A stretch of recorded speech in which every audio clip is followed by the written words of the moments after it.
Hello बच्चों, good morning and welcome to our channel. तो बच्चों, आज हम लोग करने वाले हैं जेई के लिए फ्लूइड्स वाले चैप्टर्स। हम लोगों ने फ्लूइड में अभी तक हाइड्रोस्टैटिक फ्लूइड किया है और एक्सेलरेशन ऑफ द फ्लूइड हम लोगों ने स्टार्ट कर दिया था लास्ट वीडियो में, और थोड़ा सा हम लोगों ने बेसिक किया भी था इस पर। आज हम थोड़ा सा इसके एनालिसिस करने वाले हैं। टॉपिक आपके सामने है, analysis of pressure in horizontal accelerated fluid.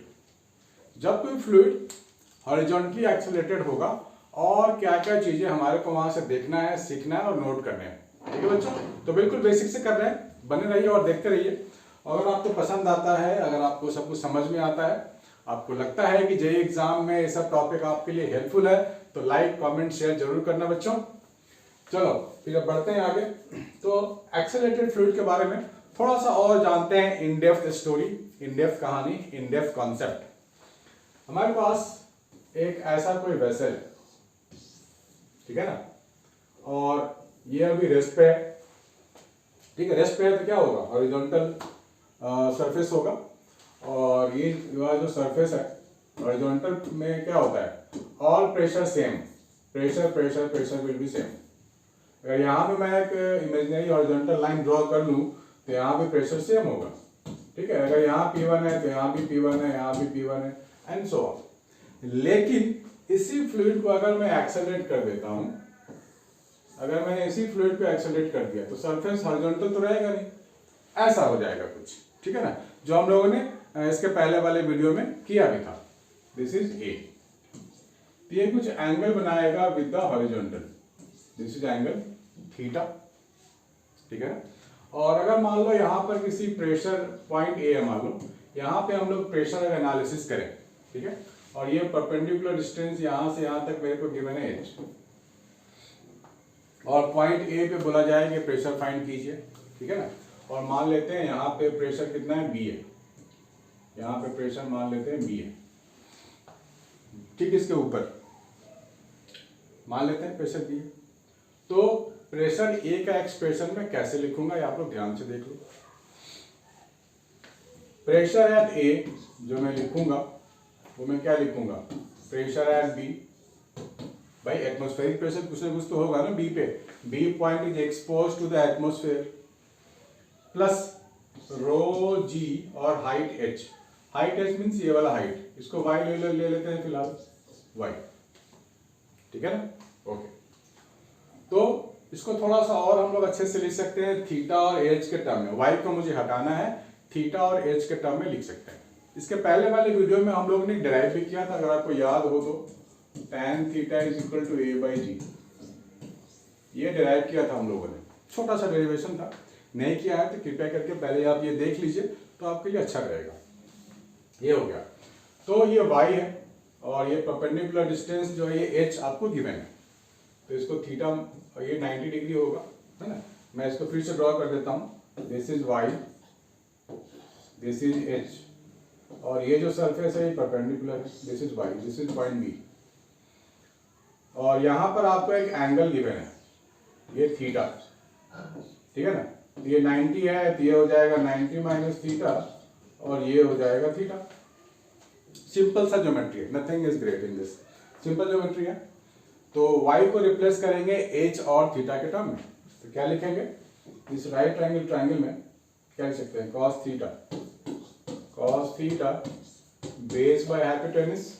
इस थीटा के लिए बेस तो कैपिटल H वाला हो गया, बेस, हाइपोटेनस में से y हो गया। तो H को मैं क्या लिख सकता हूं, सॉरी, y को मैं क्या लिख सकता हूं, H सेक थीटा। y की जगह मैं लिखने वाला हूं H sec theta. That means pressure at B plus rho g H sec theta. ठीक, इसमें कोई डाउट तो नहीं होनी चाहिए। अब tan थीटा मेरे पास क्या है, a बाई जी। ठीक है, मैं रिप्लेस करने वाला हूं सेक थीटा को यहां पर, तो मेरे पास एक फॉर्मूला तो है ना, 1 plus tan square theta is equal to what, sec square theta. tan square theta means a square upon g square, under root कर देंगे तो ये मुझे सेक थीटा मिल जाएगा। तो यहाँ पे डाल देते हैं, तो मुझे क्या मिल जाएगा, P A is equal to P B plus rho g h, sec theta हो जाएगा under root g square plus a square upon g, g cut, यानी कि P B plus rho h under root g square plus a square. ठीक है ना। Normally क्या होता था, रो जी एच होता था, लेकिन जी की जगह आ गया under root g square plus a square. इस चीज को आपको समझना है, ठीक है ना, इस चीज को समझना है। देखो पहले क्या था हमारे पास, पहले प्रेशर क्या लेते थे, यहाँ पर हाइट एच है, सॉरी पहले हम लोग क्या लिखते थे, ये अगर हाइट एच है तो P1 की जगह क्या लिखते हैं हम लोग, P plus rho g H. ठीक है, एक्सप्रेशन मिलता जुलता तो है, लेकिन यहाँ जी हुआ करता था बिल्कुल अकेला, लेकिन यहाँ पे क्या है, under root g square plus a square. कुछ इसका मतलब समझ में आ रहा है आपको, कुछ अंदर की बात समझ में आ रही है।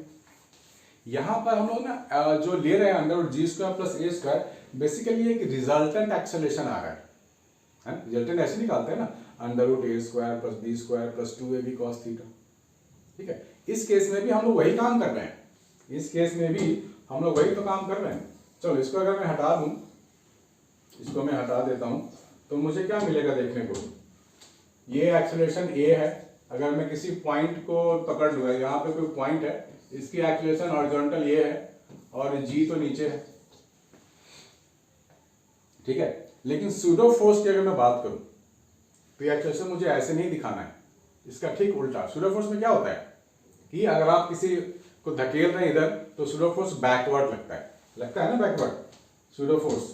तो आप क्या करोगे, सूडो फोर्स बैकवर्ड दिखाओगे, कैसे, ऐसे एम ए, तो मैं सिर्फ एक्सेलरेशन ले रहा हूं, एम ए इधर है एम जी, तो मैं एम नहीं दिखा रहा हूं, मैं सिर्फ एक्सेलरेशन की बात कर रहा हूं।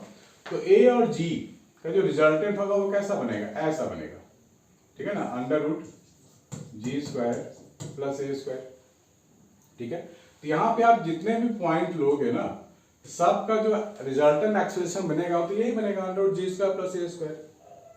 ठीक है ना, इस पॉइंट पे ले लो, अगर आप यहाँ पॉइंट सी ले लो या डी ले लो या ई ले लो या एफ ले लो, इस लाइन में, इस लाइन पे अगर आप मूव करोगे तो आपको रिजल्टेंट एक्सेलरेशन सेम मिलने वाला है, under root a square plus ji square. ठीक है ना, बड़ा सिंपल सा फंडा है। तो इसका मतलब ये फैक्टर कांस्टेंट रहेगा अलोंग दिस लाइन। तो यही फैक्टर देखो, रो और एच, अगर मैं एच को फिक्स कर दूं यहां पर, ठीक है ना, एच को मैं फिक्स कर दूं तो आपको क्या मिलेगा, ये ऐसा एक और लाइन मिलेगा, एच एच एच, ये सारा डिस्टेंस एच एच है। ठीक है ना, तो अगर मैं एच को भी फिक्स कर दूं और पीबी तो एटमॉस्फेरिक प्रेशर, वो तो फिक्स रहेगा। यानी कि इसका मतलब ये निकल के आ रहा है कि along this line pressure will be constant. ठीक है ना, यहाँ जो प्रेशर होगा ए पे, वो बी पे, सी पे, डी पे, सब पे इक्वल होगा। यहाँ पे भी जो प्रेशर होगा वो भी इक्वल होगा, क्योंकि हमने एच को भी कांस्टेंट कर दिया है। यानी कि इसके ठीक पैरेलल अगर आप एच डिस्टेंस पे दूसरी लाइन लेते हैं तो इन सबो लाइन पे प्रेशर विल बी कांस्टेंट। ठीक है ना, तो इसको बोलते हैं इक्वी प्रेशर लाइन। जब भी एक्सेलरेटेड फ्लूइड होगा ए, ये जो लाइन बना, ये लाइन कैसा बना, इसको बोलते हैं इक्वी प्रेशर लाइन। क्या बोलते हैं, इक्वी प्रेशर लाइन। इसमें भी बहुत सारे क्वेश्चन पूछे जा सकते थे, है ना। इक्वी प्रेशर लाइन, प्रेशर का रिलेशन बताइए, यहाँ पे एक पॉइंट ए है, यहाँ पॉइंट बी है, यहाँ पे पॉइंट सी है, यहाँ पे पॉइंट डी है, प्रेशर का रिलेशन बताइए। तो हम लोग क्या बोलेंगे, हम लोग बोलेंगे P A is equal to P B. B के नीचे सी है, तो प्रेशर है जो सी होगा वो बी से भी ज्यादा होगा। डी और नीचे चला गया तो pressure at D will be greater than pressure at C, will be greater than pressure at B. लेकिन यहाँ पे पॉइंट ई ले लूं डी के बाजू में, तो pressure at D is equal to pressure at E. बात समझ में आ रही है। तो इस तरह से हम लोग कॉन्सेप्ट को लिख सकते हैं। इसको नोट करो, फिर बच्चों आगे बढ़ते हैं।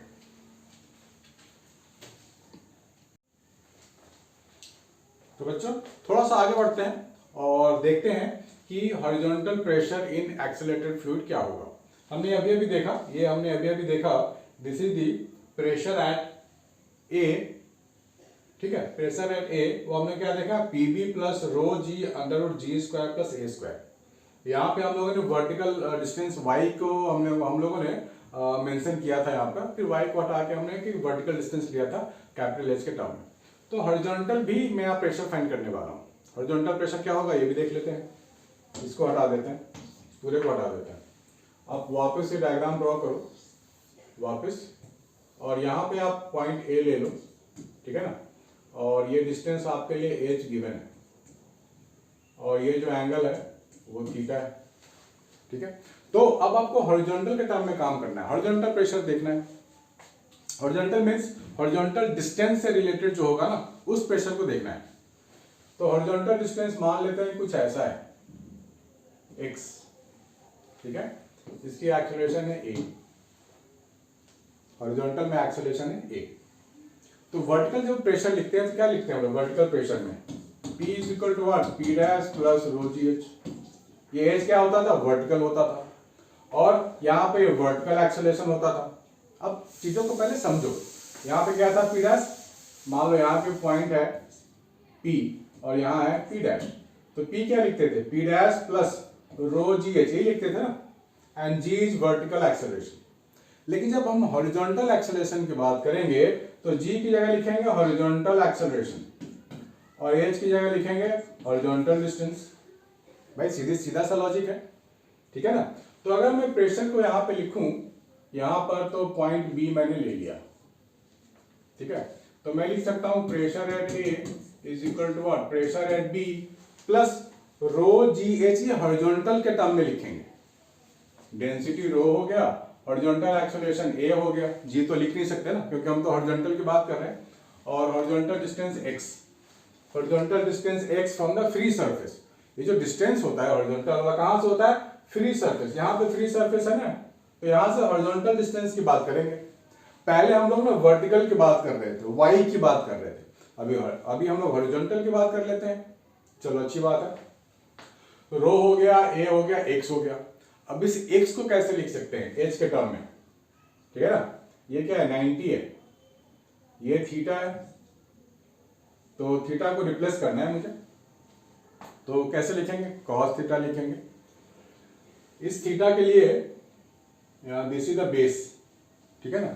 इस राइट एंगल ट्रायंगल को मैं अच्छे से ड्रॉ कर देता हूं, शायद आपको कंफ्यूजन हो रहा होगा। This is 90, this is theta and this is capital H और ये है कैपिटल X, ठीक है ना।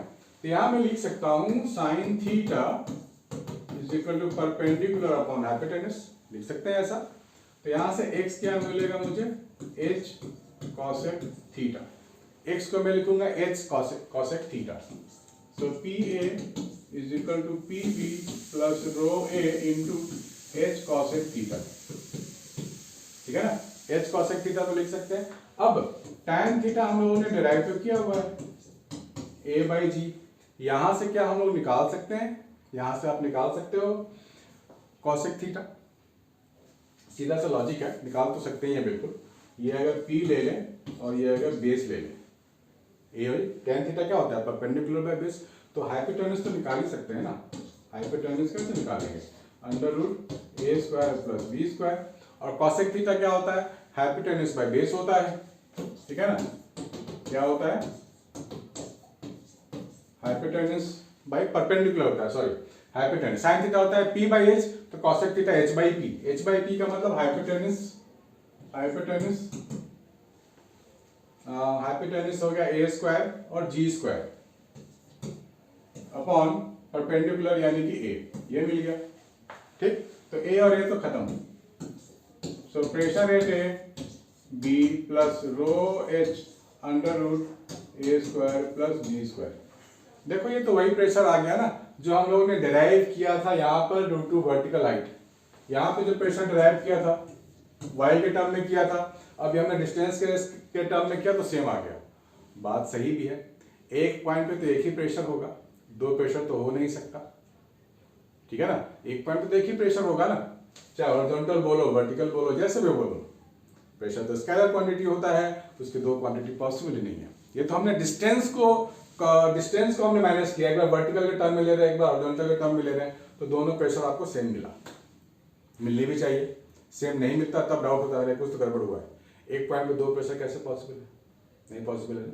चलो, तो आपको ध्यान क्या रखना है, आपको ध्यान रखना है बेसिक इक्वेशन डिराइव तो करके हम लोग कुछ भी किया जा सकता है, किसी भी टर्म में ला सकते हैं। तो इसको नोट करो, फिर आगे बढ़ते हैं।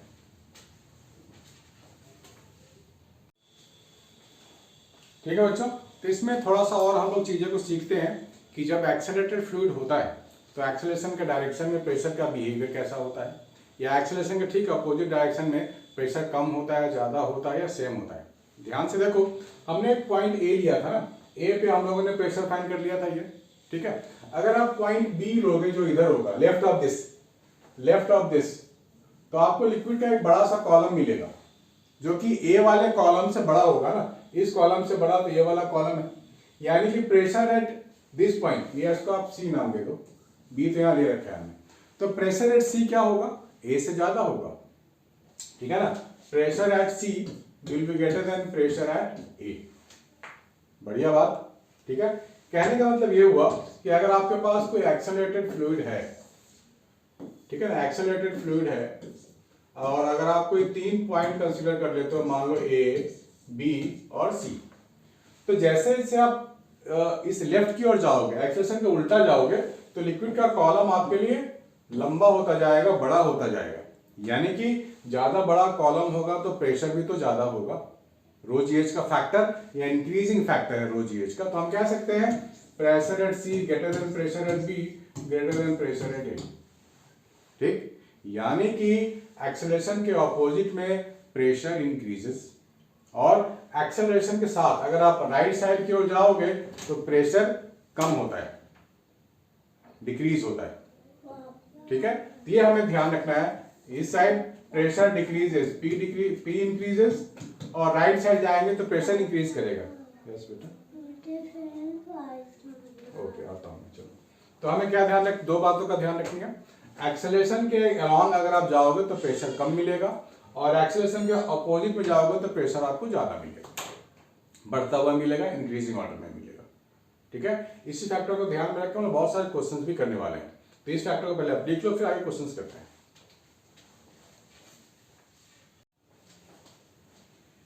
चलो, ये सब हमने बातें करी हैं हॉरिजॉन्टल एक्सेलरेशन के लिए। क्या होगा अगर फ्लूइड के पास वर्टिकल एक्सेलरेशन हो, हॉरिजॉन्टल हो ही ना, तो उस केस में क्या करेंगे। तो आप लोग टॉपिक पहले लिख लो, वर्टिकली एक्सेलरेटेड फ्लूइड। तो वर्टिकली एक्सेलरेशन में क्या देखना है, ये हम लोग सोच लेते हैं। हमारे पास मान लो ना लिक्विड, जो हम लोगों ने पहले डिराइव किया था हाइड्रोस्टैटिक के लिए, स्टैटिक फ्लूइड के लिए काम किया था हम लोगों ने, उसको हम लोगों ने क्या किया, चलो अपवर्ड एक्सेलरेशन दे दिया ऐसा कुछ, और ये हमने लिक्विड का एक पोर्शन हमने यहाँ पे काट लिया, लिक्विड का एक पोर्शन है हमने यहाँ ले लिया, पूरा लिक्विड लिया, ठीक है। इसी पोर्शन को मैं बाहर दिखा रहा हूँ ऐसे, इसी को मैं बाहर दिखा रहा हूँ। होता क्या है, pressure P2 into area, pressure into area force होता है ना, P2A का फोर्स ऊपर, और क्या होगा P1A का फोर्स नीचे, ठीक है। तो इसे मैं यहां भी दिखा सकता हूं ऐसे, P2A P1A, इसका खुद का वेट mg डाउन, और ये पूरा सिस्टम ऊपर जा रहा है, मान लेते हैं पूरा सिस्टम ऊपर जा रहा है, दूसरे केस में नीचे भी मान सकते हैं, राइट। तो पूरा केस में अगर मुझे ऊपर भेजना है तो net force upward must be equal to mass into acceleration, यही लिखेंगे ना। क्या लिखेंगे, P2A ऊपर minus P1A minus of mg, this is what mass into acceleration, यही लिखते हैं ना। Net force is equal to what, mass into acceleration. तो यहां पर मैं क्या लिखूंगा, P2 minus P1 into area हो गया, और m इधर ले लो, a प्लस g ले लो, ये मुझे क्या मिलेगा, P2 minus P1 mass by area a plus g, ठीक है ना, ऐसे लिख सकते हैं। और डेंसिटी क्या लिखते हैं, डेंसिटी हुआ व्हाट, मास बाय वॉल्यूम। तो मास को मैं लिख सकता हूं, मास को मैं क्या लिख सकता हूं, density into volume, volume means area into length. इसके मान लो कुछ लेंथ होगी ना l, इसमें कुछ लेंथ होगी l, h ले लो, चलो h ले लो, सिलेंड्रिकल है तो h सूट करता है, h ले लिया हम लोगों ने। तो मैं यहाँ क्या लिख सकता हूँ, m की जगह rho area into h, a plus of g, a तो गया, मुझे मिल जाएगा rho into h, a plus of g। तो P2 माइनस P1 मुझे क्या मिला, P2 minus P1, P2 minus P1 मुझे क्या मिला, रो h a प्लस g, ठीक है ना। तो a प्लस g क्या हुआ, नेट एक्सेलरेशन होगा। ठीक है, तो आपको ध्यान में रख लो, फिट कर लो खोपड़ी में कि भाई जब एक्सीलरेटेड फ्लूइड होगा ऊपर की तरफ तो प्रेशर का difference P2 minus P1, P2 में माइनस करेंगे P1 तो मुझे क्या मिलेगा, रो एच ए प्लस जी। और एक्सेलरेशन जीरो होगा तो ए को जीरो डाल देंगे तो ये वापस उसी पोजीशन में पहुंच गए जहां पहले हम लोगों ने हाइड्रोस्टैटिक्स में डिराइव किया था। ठीक है बच्चों, और अगर यहां पे हो सकता है डाउनवर्ड एक्सेलरेशन, ठीक है ना, डाउनवर्ड भी तो हो सकता है, तो डाउनवर्ड के लिए हम क्या लिखेंगे, this force plus this force minus P2A, ठीक, इज इक्वल टू एम। इसको आप लोग लिख लो, डाउनवर्ड के लिए भी कर लेते हैं अभी हम लोग, डाउनवर्ड एक्सेलरेशन। तो ये हम लोगों ने कर लिया है अपवर्ड एक्सेलरेशन के लिए P2 माइनस P1। अब कर लेते हैं डाउनवर्ड के लिए, ठीक है ना, डाउनवर्ड के लिए इसको आप लोग हटाओ, यहां डाउनवर्ड आने दो, नीचे आने दो, क्या लिखेंगे, P1A plus mg minus P2A is equal to ma। A common ले लिया तो P1 minus P2 is equal to m into A minus G. A minus G आ गया आप तो ओके, तो यहाँ पे क्या लिखूंगा, P1 माइनस P2 या फिर P2 माइनस P1 अगर आप लोग लिखोगे P2 माइनस P1 तो m इंटू जी माइनस ए हो गया अपॉन एरिया हो गया। ठीक है ना, ये हो गया। अब m को मैं क्या लिखूंगा, m को एरिया इंटू ए, तो वॉल्यूम, वॉल्यूम इंटू डेंसिटी, जी माइनस ए अपॉन एरिया, ए और ए तो गया, हमको मिल जाएगा एल, एल ले लो या फिर एच ले लो, चलो एच ले लो, रो जी एच जी माइनस ए, तो P2 माइनस P1 मुझे मिल गया रो एच जी माइनस ए, है ना, मजेदार इक्वेशन। तो आप लोग इस चीज को जितना जल्दी समझ जाओ अच्छी बात है, जितना जल्दी डिराइव कर पाओ, जितना जल्दी अपने खोपड़ी में घुसा लो, इस पे बेस्ड क्वेश्चन भी करेंगे। तो इस वीडियो में सिर्फ थ्योरी पोर्शन में कवर करने के लिए बनाया था ताकि आपको थोड़ा कॉन्सेप्ट क्लियर हो जाए, हॉरिजॉन्टल एक्सेलरेशन, वर्टिकल एक्सेलरेशन। इसके बाद हम लोग बहुत सारे क्वेश्चन भी करने वाले हैं। तो मिलते हैं बच्चों नेक्स्ट वीडियो में, बाय एंड टेक केयर।